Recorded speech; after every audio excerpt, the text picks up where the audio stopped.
Was that even if you have a document, even if you don't have, they will arrest you, then take you to police station. Then it is the immigration that will come, check on your document, see if the document is right, then they release you.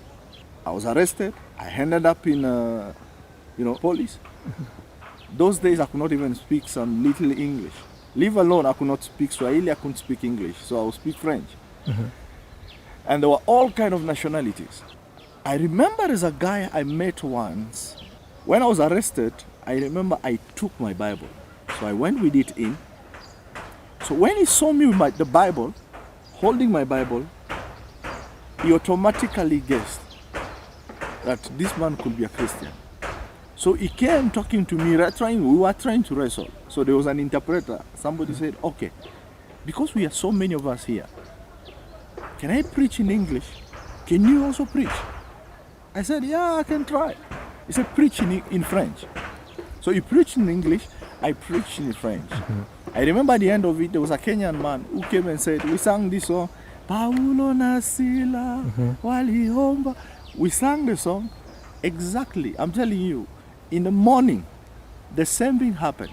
Everybody from that cell were released, except me. God still had some business to do with you there. When I went to the immigration, they said, no, you don't have any document. This shows that you lost your document. So until your embassy comes to say you are really a Congolese citizen. But now you see, I couldn't say that I'm a Congolese citizen because the abstract I was given was somebody else. It was somebody else. So I knew if the embassy came, I'll be accused both sides. Yeah. So I kept quiet. So they decided to take me to court. I went to court. There was a lawyer that came. The lawyer said, your case is very easy. This is what you're going to do. You just accept that you've committed all those offenses. I accepted. I was arrested for 18 months or pay 60,000 Kenya shillings. And that's a lot of money at that time. A lot of money. I'm talking about that was 1995. That was like around that time, $1,200. It was a lot of money. Then so I was taken to Australia. After 2 days, that's transferred to Kamiti Maximum Prison. I remember my first experience. I reached there. I was still holding my Bible. They took away everything, but they left me with the Bible. I started crying. I said, God, how can I find myself here? What am I doing here? And it was the worst experience I ever found. So I walked out, then I saw some people in blue uniforms. They called me and put me in their block and tells me, oh, this is the nice place that you're going to spend. Yeah. The chaplain, when the transfer took place, he saw me with the Bible. So the time the lockup was going on, he ran into all those blocks looking for me. He said, have you seen a guy? I saw a guy coming. He had a Bible. Do you know? So they looked for me in all these other blocks where I was supposed to be. They didn't find me. So he ended up in that block because somebody told him. He saw me. He grabbed me and brought me out. Yeah. Kamiti Maximum Prison wasn't a good experience to me. Yeah. But what I can say is that at the end of it, the experience turned out to be a very powerful experience for me. In the sense that in Kamiti, if I was not praying, I will be preaching. If I'm not preaching, I'm studying, reading the Bible. That's where I learned how to preach. If I'm not preaching in all those blocks, I'll read the Bible. I remember reading the Bible for 6 times, from Genesis to Revelation. Wow. In Kamiti Maximum Prison, God spoke to me so audibly. Many times, I would pray for hours and hours. As a foreigner, we were not allowed to go and work outside. So I would remain in the inside. I was there for almost 8 months. Wow. So, and the 2 incidents that happened in between, because my mom sent money, and a friend of mine decided to disappear with the money. The second time, she was so broke, she raised 42,000, and she sent. Again, there's this woman, she took the money, put into business, and the business collapsed. For $2,000, she's trying to bail you out. Yes. And again, the money is gone. The money is gone. So I knew, that was the time, I knew God wanted me inside. But I would say in relation to all these things that have happened, something beautiful happened. That's what I want you to tell us Yeah. now. What you think God did in your life and that is impacting you in today's I ministry. always thank God for that experience of committing maximum prison, because it is the most difficult transition that many, especially musicians, are having today, from one pulpit to another pulpit. Now you have to understand one thing tricky about music. If you read 1 Timothy chapter 3, verse 6, it says, don't put a new convert into leadership. And churches have been very keenful about that. But what we don't understand is that it's the same thing music does. Music removes somebody from the pulpit of the secular, straight in the pulpit of the church. Now, you see, somebody gets born again, but that doesn't mean now that person is beaten in the inside, is changed in the inside. In terms of character, speaking, character has not been changed. And I think there was need for me, for God to transform me in the inside from what I was. God had to change me in the inside. Because that was a time that I could not play music at all. I sat down, the word was put in me to transform me and change me in the inside, which helped me where I am today. Pastor, I know you have a lot of experience when it comes to music. You've written a book about it and we may not have time to go into the detail now. Yes. But tell us more about this transition. There's a lot of debate about secularization of the gospel music. Is that what is lacking in the Kenyan gospel industry? There's a lot of secularism. That's very true. It's not, I would say, the problem didn't start with musicians. The problem started with the degradation of values in the society, in the church, with the pastors, with everybody. The book that is going to come out called The Profane Accomplishment, I have around 40 pages I've talked about entertainment. You'll be very surprised of what people think that entertainment is part of church. Entertainment has never been part of church. I think in that book I've even defined what is the word entertainment. And from the dictionary, it is actually a comic play that takes away authority, order, and morality.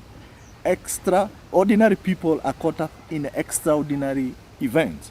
So entertainment is not part of what Christ called us to do in relation to the church. Entertainment is, in its nature, it does never touch the heart. Its nature, it entertain the body.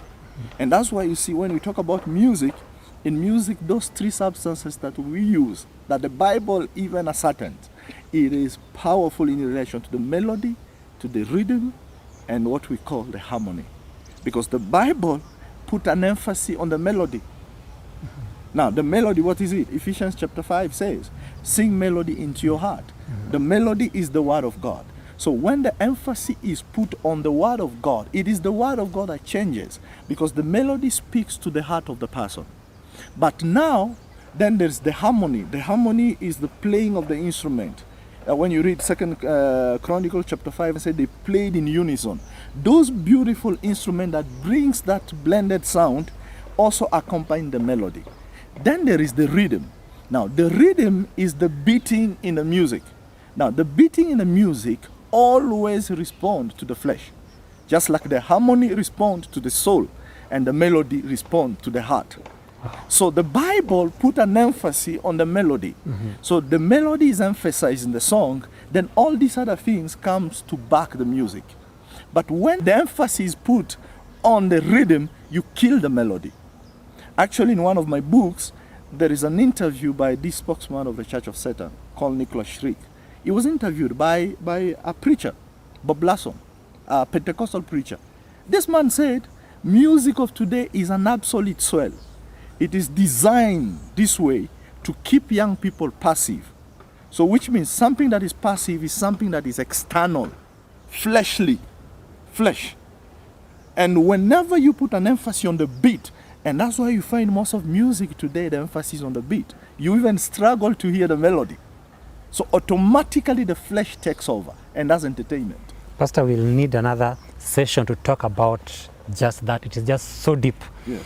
But what would you tell that gospel artist outside there who is in a dilemma, because they know what true worship is all about and they can write very songs that are very nice, But they're looking at what is going to be received by the media. Exactly, that's what I'm saying. The scheme that is out there, this is a scheme, it is a trap. This is spiritual warfare. The understanding is so deep that we don't even have time to explain it. Now, what this musician need to understand is this. I will just go to one verse, Ephesians chapter 4, verse 11 to all the way up in 13. Jesus says, it is I who gave some to be pastors, teachers, evangelists, prophets, apostles, for the building up of the saint. They may mature up. Are you understanding? The word maturing up. Now, to mature, it is to the extent whereby you remain consistent under the right teachings, not just anything. Because the teachings that are out there, I was sat down in the church with my professionalism, not touching a guitar on the pulpit for a year. And I was taught the word of God until maturity had to step in. Though I had the charisma, I had the skill and the playing, it had to be combined with the maturity of the word of God. So that when I walk out, I understand that this is about God. This is not about secularism. We are competing for word. You are the worshiper of the year and I'm the this of the year. Can you gauge the worshiper of the year? Now you see, when you come, you think about the leadership in the corporate, which is the business out there, the public governance, the education out there, is always different in relation to the Christian leadership because the purpose is different. In Christianity, the purpose is about giving praise to God, not to lift the human being. And that's why Jesus himself in Matthew speaks about awards. He says, listen, what you give it what? In the secret. Are you understanding? Don't stand there and say, award is just like reward. Don't stand in the public and speak about it. You'll be very surprised that when it comes about working, the workload, you might work very hard and come up with a good product and put it in the market. People buy it and they clap for you. But is that what qualifies you before God? Who awards people? It is sinners that are walking among Christians to award you. To tell you what? You must have appealed to them for them to award you. Exactly. Pastor, we don't have time to just explore all this. We will need you for another time. Thank you very much for being with us today. No, it is me who's grateful. Well, viewers, that was Pastor Papimpiana telling us a story like never told before. Incredible insights into music ministry. That's all the time we had for today. And from us here at Revival TV, we are saying bye-bye for now. If you have any comments or story, get in touch with us. Our numbers are on your screen. Also follow us on the Twitter handles at Revival TV Kenya or at David_Adede. Until next time, I've been your host, David Adede. Bye-bye. Take care.